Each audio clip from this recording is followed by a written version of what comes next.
I saved my family's failing hotel from bankruptcy, but they just made my unqualified brother the CEO instead of me. If you think this is unbelievable, hit that subscribe button right now and drop a comment telling me what you would do if you were in my shoes. I really want to hear from all of you.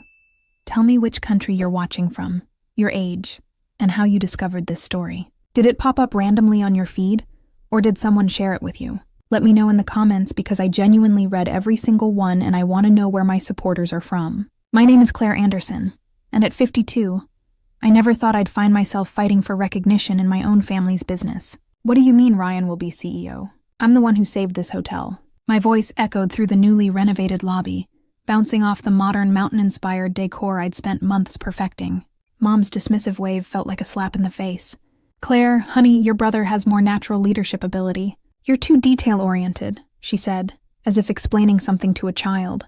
That's when Ryan strolled in, hands in his pockets, wearing that smug smile I'd seen since we were kids. Hey sis, don't take it personally. Someone needs to handle the day-to-day stuff while I focus on the bigger picture. After 20 successful years in hotel management in Chicago, I'd given up everything to come home to Colorado and our struggling family hotel. The irony? I was the only one with actual hospitality experience, while my younger brother Ryan had bounced between jobs, never holding one for more than a year. Here's what really gets me. 8 months ago, my dad called me in tears saying they were weeks away from bankruptcy. I didn't hesitate. I sold my condo in Chicago, cashed in my savings, and came home to help. The hotel was stuck in a time warp, dated decor, no social media presence, and reviews that made me cringe. I worked day and night, modernizing everything from the reservation system to the lobby furniture. God knows how many nights I spent hunched over spreadsheets, negotiating with suppliers and training staff. I even used my industry connections to get us featured in travel magazines, and it worked. The transformation was incredible. The Mountain Pine Lodge went from a 2-star nightmare to the talk of the town. Our bookings doubled, and for the first time in years, we were actually turning a profit. Every detail, from the locally sourced artwork to the upgraded amenities, was carefully chosen to create an unforgettable guest experience. But standing here now, watching Ryan smirk while our parents hand him everything I've built, I realize none of that matters to them. The worst part? They're announcing his promotion at tonight's staff meeting, the same meeting where I was supposed to present our record-breaking quarterly results. I can feel the eyes of our employees on me, especially Sarah, our head housekeeper who's been here for 20 years. They all know who really turned this place around. But like me, they're forced to stand here and watch this farce play out, pretending this is somehow normal or fair. Let me take you back a bit to understand how we got here. The Mountain Pine Lodge has been in our family since my grandparents built it in 1971. I basically grew up in these halls, learning every aspect of the business from the ground up. While other kids played house, I was helping Mom with check-ins and watching Dad handle maintenance issues. The hotel was my second home, and I loved every minute of it. But Ryan, he was different. 3 years younger than me, he never showed any interest in the family business. While I was studying hospitality management in college, he was bouncing between majors, first architecture, then business, finally dropping out altogether to find himself. Mom and Dad never seemed bothered by this. He's just creative, they'd say. He needs time to figure things out. Meanwhile, I was building my career in Chicago, working my way up from front desk manager to regional director for a major hotel chain. Every success I had was met with lukewarm congratulations from my family. That's nice, dear, but when are you coming home? When are you getting married? It was never enough. When Dad called about the hotel's financial troubles, I knew exactly what needed to be done. The place was hemorrhaging money, outdated systems, inefficient processes, no real marketing strategy. The reviews online were brutal. Stuck in the past, needs major updating, not worth the price. It broke my heart to see my family's legacy crumbling. I took a leave of absence from my job in Chicago, which eventually became a resignation, and dove into the rescue mission. The first month was just damage control, fixing broken equipment, updating the booking system, training staff on basic customer service. I dipped into my savings to replace the ancient carpeting and give the lobby a facelift. Every penny I spent was carefully calculated to maximize return on investment. What really gets me is that Ryan wasn't even here during all this. He was off in Denver, supposedly networking, but really just partying with his friends. He'd show up occasionally for family dinners, make a few vague suggestions about modernizing our approach, and disappear again. Yet somehow, in my parents' eyes, his occasional input was just as valuable as my daily grind. I kept telling myself it would be worth it, that once they saw the results, the improved ratings, the increased bookings, the positive reviews, they'd finally recognize my value. I guess I should have known better. The past 3 weeks have been a nightmare. Ryan struts around like he owns the place, making changes left and right without any understanding of how a hotel actually works. Just yesterday, he decided to cut our continental breakfast service to save money, apparently oblivious to the fact that our breakfast ratings are one of our biggest selling points. When I tried to show him the guest satisfaction data, he just laughed and said, "Numbers aren't everything, sis." But what really pushed me over the edge happened this morning. I walked in to find him firing Marlene, our head of housekeeping, who's been with us for 15 years. His reason? She wasn't flexible enough about his new scheduling system, a system that would have left us dangerously understaffed during peak checkout times. I managed to intervene and save her job, but the look of humiliation on her face will haunt me for a long time. I tried talking to Mom and Dad about it. I brought spreadsheets showing our progress, guest reviews praising our recent improvements, even financial projections for the next quarter. Dad just stared at his coffee while Mom patted my hand and said, "Dear, you need to give your brother time to find his footing. He has such wonderful ideas." That's when I saw it. The for sale sign on the old Riverside Lodge while driving home. It was our main competitor for years before falling into disrepair last season. I pulled into the parking lot, my mind racing. The property had so much potential. Better views than our hotel, closer to the ski slopes, and a much larger spa space. Sure, it needed work, but I knew exactly what to do with it. I sat in my car for almost an hour, looking at that sign and thinking about every time my parents had overlooked me in favor of Ryan. Every achievement dismissed, every suggestion second-guessed, every contribution minimized. Something inside me snapped, or maybe it finally clicked into place. I called my realtor right there in the parking lot. The owners were eager to sell, and thanks to my savings and stellar credit rating, I could make it happen. By the time I drove home, I had already scheduled a viewing for the next morning. For the first time in months, I felt energized, excited even. I wouldn't have to watch Ryan destroy everything I'd built. Instead, I would build something new, something that was completely mine. Let them see what they gave up when they chose him over me. The next few months were a whirlwind of activity. I poured everything into transforming the Riverside Lodge into something extraordinary. While Ryan was busy throwing parties at Mountain Pine Lodge, I was working with contractors, redesigning spaces, and building a team of top-tier hospitality professionals. I named it the Summit. Maybe a bit on the nose, but I wanted everyone to know exactly what I was aiming for. Word got around town quickly. Some people called me spiteful for competing with my own family. Others, especially those who'd worked with me at Mountain Pine, quietly cheered me on. My parents tried guilt-tripping me at first. "How could you do this to your brother, to us?" Mom would ask during our increasingly rare family dinners. I just smiled and changed the subject. Meanwhile, Ryan's mismanagement was taking its toll on Mountain Pine Lodge. Their reviews started dropping. Complaints about inconsistent service, maintenance issues, even cleanliness problems. 3 longtime staff members quit within the first month of his leadership. I heard through the grapevine that they'd had to slash their rates just to maintain occupancy. The Summit's grand opening was exactly 6 months after that fateful day in the lobby. I'll never forget my family's faces when they walked in. Mom's tight smile barely hiding her shock, Dad's wide eyes taking in the packed house, and Ryan's barely concealed anger. The local paper was there, taking photos and interviewing guests about Aspen's newest luxury destination. "You're trying to destroy us," Ryan hissed when he cornered me by the bar. "This is a direct attack on our family." I just smiled and replied, "No, Ryan. This is me succeeding despite our family."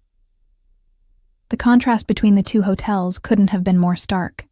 While Mountain Pine Lodge struggled with basic maintenance, the Summit was making waves with its eco-friendly initiatives and luxury amenities. Every detail I'd dreamed of implementing at the family hotel but had been shot down was now a reality here. From the locally sourced restaurant menu to the state-of-the-art spa facilities. Everything was exactly as I'd envisioned. But success brought its own challenges. Other hotels started copying our innovative booking system. Some folks in town, old friends of my parents, started whispering about how I was tearing the family apart. Even some of my loyal guests from Mountain Pine Lodge expressed guilt about choosing sides. The real challenges came rolling in as the summit gained momentum. My former vendors from Mountain Pine Lodge started getting pressure not to work with me. Mom had quite the social circle in town, and suddenly some longtime family friends stopped meeting me for our usual coffee dates. I even lost my spot on the local tourism board. Apparently there was a conflict of interest. But I wasn't about to let small-town politics derail everything I'd built. When local vendors hesitated, I found better ones in Denver. When the tourism board dropped me, I focused on building direct relationships with ski tour operators. Every obstacle just pushed me to be more innovative, more determined. Then came the biggest test of all. Mom and Dad showed up at my office one morning looking worried. The bank was threatening to call Mountain Pine's loans. Ryan's mismanagement had finally caught up with them. They wanted me to come back, not as CEO, of course, but to help Ryan learn the ropes. "We're family," Mom pleaded. "You can't just let the hotel fail." I looked at them both, sitting across from my desk in the office I'd built myself, and felt strangely calm. "I offered to help 8 months ago," I replied. "You chose Ryan, now you have to live with that choice." Dad tried a different approach. "Think about your grandfather's legacy," he said quietly. "This hotel has been in our family for generations." "And I tried to preserve that legacy," I shot back. "You're the ones who handed it to someone who treats it like his personal playground." The whispers around town got nastier after that. I was the ungrateful daughter, the bitter sister, the woman who'd turn against her own family out of spite. Some days those rumors hurt more than I'd like to admit, but every morning I'd walk into the summit's lobby, see my vision come to life, and know I'd made the right choice. My team became my new family. Many were former Mountain Pine employees who jumped ship, tired of Ryan's chaotic management style. They understood what I was building here wasn't about revenge. It was about creating something meaningful, something we could all be proud of. The breaking point came during the annual Colorado Luxury Hotels Awards. The summit was nominated for Best New Boutique Hotel, and Mountain Pine Lodge was conspicuously absent from any category. I was sitting in the ballroom, surrounded by my team, when they announced our win. As I walked to the stage, I caught sight of my parents in the back of the room. They'd shown up unannounced, probably expecting to support our family hotel as they had for years. The look on their faces said everything. Mom was fighting back tears, and Dad looked like he'd aged 10 years. Ryan wasn't there. He'd stopped attending industry events months ago, claiming they were just popularity contests. But everyone in that room knew what this moment meant. The student had officially surpassed the teacher. The detail-oriented daughter had built something better than the family legacy they'd refused to entrust her with. During my acceptance speech, I thanked my team, our guests, and even mentioned Mountain Pine Lodge, where I first fell in love with hospitality. The crowd's uncomfortable shifting told me they caught my subtle dig. But it was the conversation afterward that really changed everything. A renowned travel magazine editor approached me for an interview. As we talked about the summit's success, my parents hovered nearby, clearly listening. They heard every word as I described my journey, including how being passed over for CEO had motivated me to build something of my own. "Sometimes the best success stories come from being underestimated," I said, loud enough for them to hear. That evening, the magazine editor told me they were naming the Summit Best Boutique Hotel in the Rockies in their upcoming issue. The same issue would feature a piece on traditional hotels struggling to adapt, with Mountain Pine Lodge as their prime example. When the article came out, it was like a bomb went off in our small town. Everyone who'd whispered about me being spiteful had to acknowledge the truth. I'd built something extraordinary while Mountain Pine Lodge was failing, not because of me, but because of their own poor decisions. Looking back on everything, it's hard not to feel a mix of emotions. Part of me still hurts from the way my parents treated me, how they brushed aside all I'd done as if it were nothing. But another part of me, maybe the bigger part, feels liberated. I'm living my life on my terms, not waiting for someone else's validation. When I walk into the summit every morning, I'm reminded of what I built with my own 2 hands. The vibrant lobby buzzes with life. Guests chatting excitedly about their plans for the day, staff moving efficiently with warm smiles, the faint aroma of freshly brewed coffee mingling with the clean mountain air that drifts in when the doors open. It's everything I ever wanted the Mountain Pine Lodge to be, and seeing it thrive gives me a deep sense of pride. My team at the summit has become my family in ways I never expected. Many of them, like Sarah and Maria, are former employees of my parents' hotel who left because they saw the same lack of leadership I did. They've been instrumental in making the summit a success, and their loyalty humbles me. Sarah often jokes that she finally feels like her experience and ideas are valued, and I know exactly how she feels. Outside of work, I've started reconnecting with old friends. For years, I was so wrapped up in trying to prove myself to my parents that I let important relationships slip away. Now I'm making time for coffee dates and hikes, rebuilding those connections. Some people from the town who initially criticized my decision to compete with my family have even come around, admitting they admire what I've accomplished. I've also started to find my place within the community again. Hosting events at the summit has helped me reestablish old bonds and even create new ones. Just last month, we held a fundraiser for the local animal shelter in our new event space, and it was a huge success. Seeing people come together for a good cause reminded me why I wanted to work in hospitality in the first place, to create spaces that bring people joy and comfort. But it's not all perfect. There are moments, especially on quiet evenings, when I think about my parents and Ryan. As much as they've hurt me, I wish things could be different. I've caught myself wondering if they've ever truly understood the sacrifices I made to save our family's legacy. Still, I've come to realize that their approval isn't something I need anymore. My success, my happiness, they're mine, and no one can take them away. For so long I lived in the shadow of their expectations. But now, I'm finally standing in my own light. It was about 3 weeks after the Colorado Luxury Hotels Awards when my parents finally reached out again. They asked me to come over for dinner, just the three of us. I hesitated for a moment but decided to go. I wanted to hear what they had to say, even though I wasn't holding my breath for a real apology. When I arrived at the house, the atmosphere was different. My mom greeted me with a nervous smile, and my dad avoided eye contact, fiddling with his watch the way he always did when he was uncomfortable. Over dinner, they started with small talk. How the weather was unusually warm for the season. How they'd heard about the summit's latest 5-star review.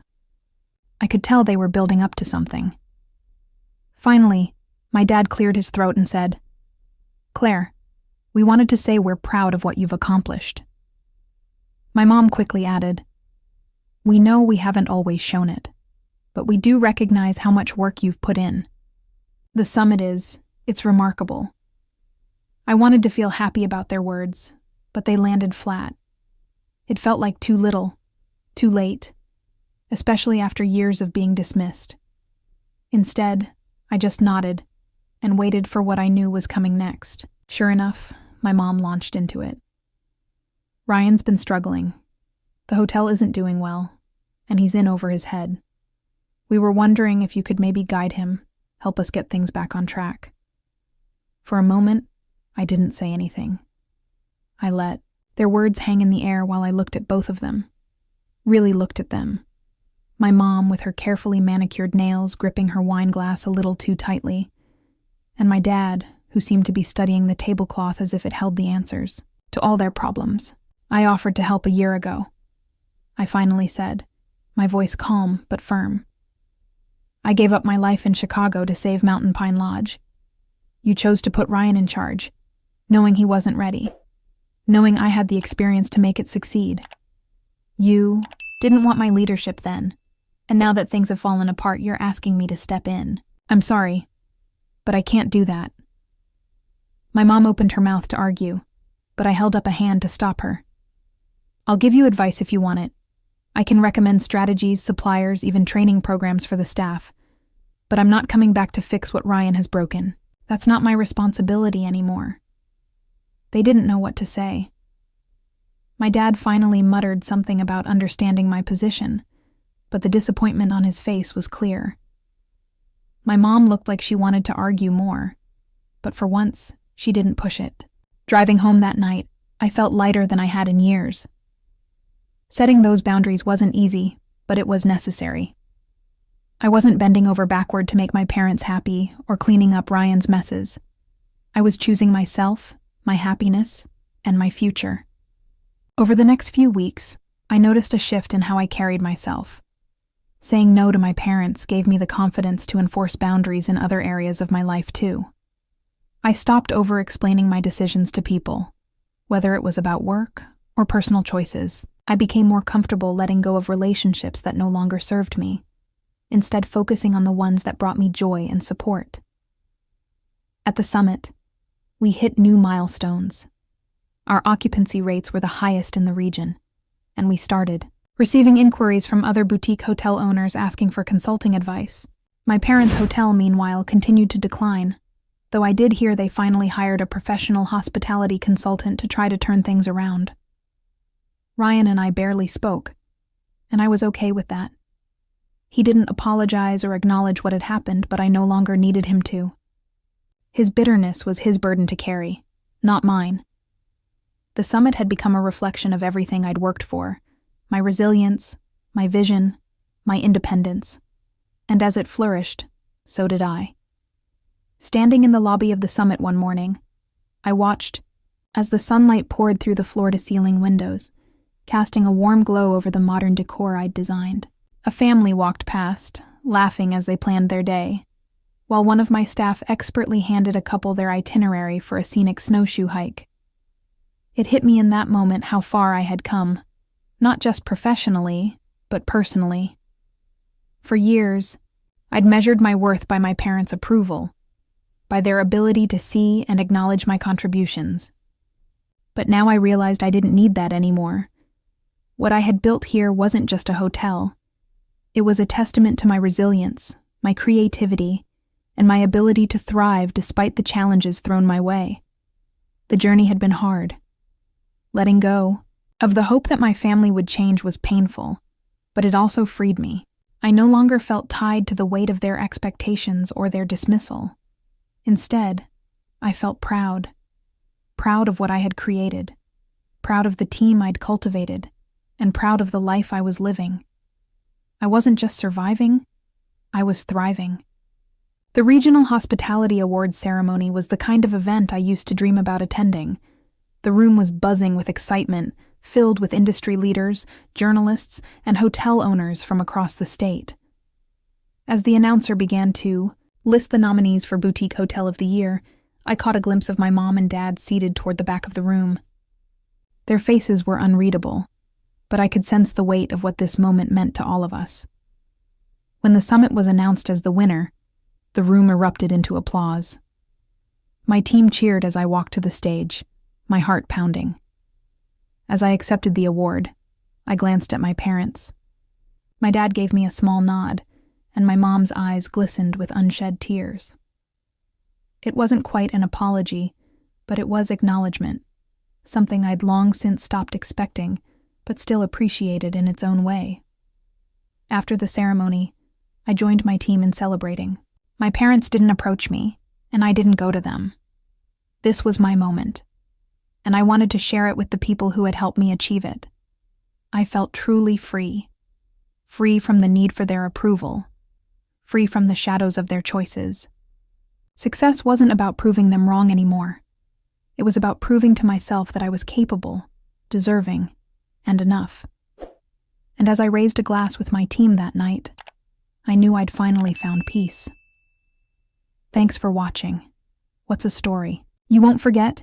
Leave a comment below and subscribe for more stories like this.